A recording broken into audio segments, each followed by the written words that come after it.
Welcome back, my duelist friends. Casual Duelist here with a brand new video type. So I want to start off by saying this is the legends behind the cards. And realistically, what I'm trying to do here is just sort of like tie in from mythology, history, even pop culture, some of the actual origins and inspirations behind the cards. Maybe dispute some of the ones that we actually hold up as being the original source material, and question whether or not some of the effects actually have anything to do with their real history or their real world connections. So, with all the hype coming up in June, I did want to feel like, or I did feel like I wanted to start off with the ancient Egyptian god cards. We are going to get structure decks for both Slifer, the Sky Dragon, and Obelisk, the Tormentor. And I felt that this was something fun to do on the interim. So, I wanted to be able to do this and just sort of have some fun with it. And I just kind of hope that you guys enjoy it. So without any further ado, let's go ahead and cue the title card. And there it is. So let's get it. So the first of these that I'm going to go over is going to be the Winged Dragon of Ra. This is very simple, very easy. And first off, the Winged Dragon of Ra already contains an ancient Egyptian god's name in it, which is, of course, the sun god Ra. Other things that make Ra kind of amazing outside of that is we do see the sort of like a Phoenix theme across most of his cards. Definitely between the Immortal Phoenix and all the three different variations of the Winged Dragon of Ra original monster. So I'll throw all four of those up there. You guys can see it's always like a bird or a bird's face. Of course, it's going to be a dragon. This is a game of nothing but spellcasters, warriors, and dragons anyway. And you'll notice the fire theming, especially once you get to the Immortal Phoenix. Part of this is because the depictions of the god Ra are based on the Bennu bird. And I really do hope I'm saying that one right, because there's not a pronunciation here. And it's basically the Egyptian variation of a phoenix, which would be his Ba or his soul. And is, of course, a symbol of fire and rebirth. Again, the sun god. The sun would rise, the sun will set. That is a life and rebirth, continuous. This all makes 100% sense. Additionally, if you need some more symbolism, let's pop up the sphere mode there real quick. So how better to, depict the sun god than showing him in a version where he is a golden sphere depicting it. Want a little more? Let me throw up the Wicked Avatar next to it, and reminding you, the wicked gods are supposed to be counterparts to the ancient Egyptian gods. So if you have one that is the full sun, it makes sense to black the other one out and create a solar eclipse in the art. So that's all very cool. A couple other things before we move on to Slifer. Ra also had his own city. Literally, it was Heliopolis, the city of the sun. And this makes a lot of sense to a lot of players because a lot of you guys have been playing hieratic cards lately, especially with like Dragon Links and stuff. And again, these hieratics generally take their names from other ancient Egyptian gods. I believe Tefnut, Nut, and I can't remember a third one. Sorry. Didn't want to pull that up. It's not part of the material I have in front of me right now. But it is fun. And I do believe their rank 8 Xyz does say it is the Dragon Overlord or Overseer of Heliopolis. And it almost bears a slight resemblance. We'll throw that one up there too real quick. So, that's pretty cool. Last thing I want to talk about is that Ra may also be the reason that we have Fusion in the game of Yu-Gi-Oh! Now, as you guys know, Fusion is taking one or more characters, combining them through some method. I mean, we got Contact Fusion for Gladiators, or maybe that's Tag Out. Contact might be Neospatians. You got Banishment for like the XYZ or XYZ Union Machines, and then you have good old-fashioned spells like Polymerization, Miracle Fusion, and the such. Ra would do this with two gods. One would be Amun, and they would become Amun-Ra together.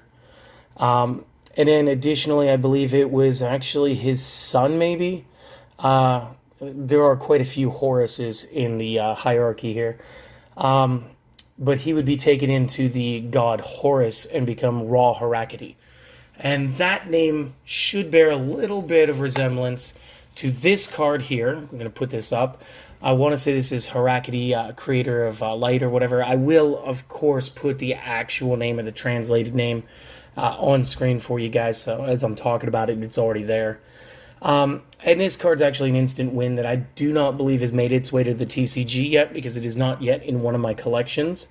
And to play it, you simply tribute, the Winged Dragon of Ra, Slifer the Sky Dragon, and Obelisk the Tormentor. You tribute all three of these guys. You play this, you win the game. That's it. So that's pretty cool. I'd like to move on to Slifer. Now, Slifer's a bit different because his name is actually lost in translation. He is called Slifer because they were sort of paying honor to one of their workers. I want to say was at 4Kids Animation, and I want to say that was Roger Slifer. Now, no worries, all props.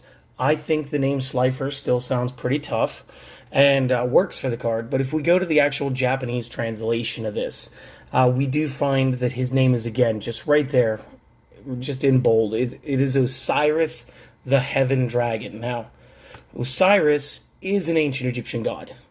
A very cool ancient Egyptian god at that.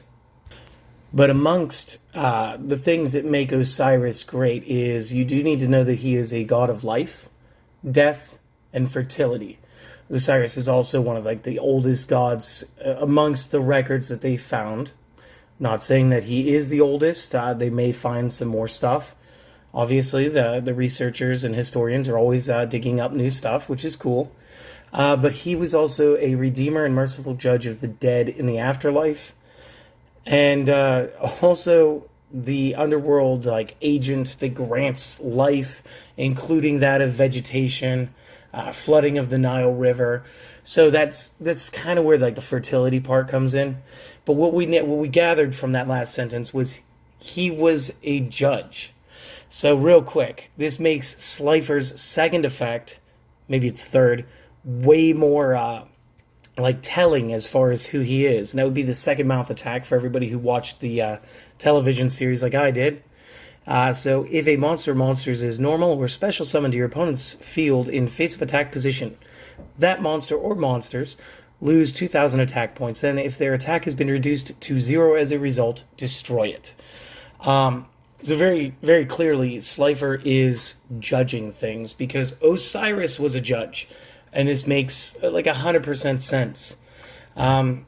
Additionally, he was supposed to have a son with his wife Isis, another goddess of fertility and life. And they had a kid named Horus. So if you guys remember the Black Flame Dragon level 8, this would probably be the card that would actually stem from Slifer the Sky Dragon, also known as Osiris. And again, we can take that same judging effect and translate that into Horus's effect to be able to tell you whether or not, or giving you the option, to negate any spell card that's being played. And like my boy Ra, Osiris has one other cool legend that gets to tie him in one more time somewhere else. Now, I do believe that there is there's probably a hieratic card for him too, but I didn't do that much research. Instead, I was looking at some of the ancient myths surrounding him. And what ended up happening was he was murdered by his evil brother, which is Typhon, it looks like. And Typhon would divide his body into 26 pieces, which would then be distributed amongst fellow conspirators in order to implicate them into the murder. This way, again, if everybody had a hand in it, nobody's going to give up the one person who actually did it because then they all get punished. And this would lead to this whole story of Isis and their son Horus avenging the death of Osiris, slaying Typhon. They would recover most of his body. We will not mention what they didn't. And then they would go ahead and bury that. And of course, I believe this is about the same part of the legends where he ends up becoming the afterlife god. As he transfers from life to death. And if I know any other card that has a judging effect that also got scattered in pieces. Let's put them up there. Those are the pieces of Exodia. And again, just a quick glance at it, very Egyptian in flavor for the art. And so, we can tie Osiris not just to Slifer the Sky Dragon, not just tell you that his son is Horus the Black Flame Dragon level 8, but additionally that he is also Exodia the Forbidden One. Now, for the one that took me the most time to figure out, and that would be Obelisk the Tormentor. Now, there's no real name change here from the Japanese to the American or the English, but it is important to understand a few things, like what actually is an obelisk? Well, they were these structures that basically they translated to like needles or pillar, and it's a four-sided pillar that comes to a pyramidal tip. They were generally made out of, I believe it was granite, maybe even more specifically red granite, because I think that's what they found the rock to actually be. And these would generally be put in pairs, usually at like the beginnings of, or at the openings of like temples. Excuse me. And very, very large granite pillars. And they were meant to symbolize a beam of the petrified sunlight, because again, the most important god is the sun god. Now, even if you go to the Obelisk Wikia and you start looking in there, they will talk about how an obelisk is a needle. It's a tall, narrow, four-sided, tapering monument with pyramidal top, made out of a single piece of stone, making it a monolith because it's a single stone. And then they say, a special type of religious monument from ancient Egypt. The shape of an obelisk is the likeness of a singular ray of light piercing the clouds whilst hitting the earth at a 90-degree angle. His far more ferocious version. They try to tie him to Geb, the Egyptian god of earth, soil, and stone. And I didn't actually look this guy up. So this may actually be very, very close. In fact, I might as well just click on it real quick while we're talking. And, yeah, I'm not so sure. Instead, I'd like to go an entire different route. So I was looking up some pharaohs, because those are the kings of Egypt, and they had quite a few. And then there's one that caught my attention. And again, I really hope I'm not mispronouncing any of this, because this is foreign to me, and I do apologize if I butcher it. But this would be Akhenaten. And everything aside, what he really does when he rises to Pharaoh is he changes his name. It was originally Amenhotep IV, which would mean something to the effect of Amun is satisfied. Again, Amun being like the creator god, and then all the gods below him. He would change their polytheism into a monotheism. The very Reader's Digest abridged version here would be, hey guys, Amun, Ra, all of these guys, yeah, I like them, but it's really misrepresentation. It's all one god that's been there the whole time, and that would be Aten. And roughly his name would actually mean like one from Aten.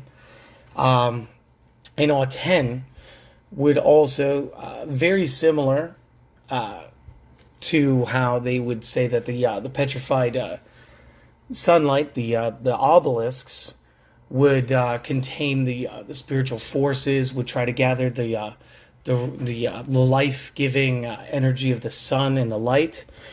This would be where you would be able to find Aten the most. It's really Aten's like a depiction. I'm trying to say this in the best way, and words are failing me. But essentially, it would be like, in Christianity, God is more strong in a church. Aten is everywhere, but more so in these Obelisks.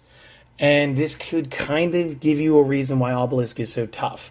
Between him maybe being Geb and maybe being Aten, this would give him the tough, terrifying appearance. And since the obelisks at that point in Egyptology would have been considered to be that of Aten, since he would be the new solar god and basically replacing Ra and everybody else, this would be a great way to give him the strength with his written stats and everything else. I kind of butchered that last bit. Not going to lie to you guys. But if you look at it and you see that he basically tried to create a close link to his new god by changing his name, and of course put this one above all else, we do get a couple of anime tie-ins here. This would be similar to how like Seto Kaiba says, you know, Obelisk is the best because I played Obelisk. Well, Obelisk actually has some of the best effects. He's not able to be targeted. He still gets the uninterrupted normal summon. And he can destroy all monsters the opponent has, so long as you tribute other cards that you have. And this form of like raw destruction, again, this could be something that Geb could do. But this feels more like a god trying to replace another god. And just trying to prove that the power of the new one is better than the old one. Now, I do believe Aten was officially retired after all this. That I didn't go into too deeply. But that is what that is. I hope that you guys enjoyed this. This one probably wasn't the best. I did sort of rush it to get it out. I try to take my time on the editing. I'll see how it came out as well as you guys do. And if you guys know anybody who does like a little bit of playing around with music on the computers or something, maybe have them email me. So this way, instead of just saying, title card, we can actually put together a like a small opening sequence and maybe start using that. Again, if once I've released the first 4 of these, if we can get them over, like let's say 2 weeks after the last one is released, if I got 1,500 views amongst all 4, then I'll continue the series. If not, I'll have had some fun doing it. I'll have taught myself how to do some video editing, and it'll be good. I will get you guys some more deck profiles and a little more speed duel content here soon. And you guys just do me one favor and just have a great day. I'm not even going to worry about talking about subscriptions. You guys just have a great day. I'll see you guys on the next video. Peace.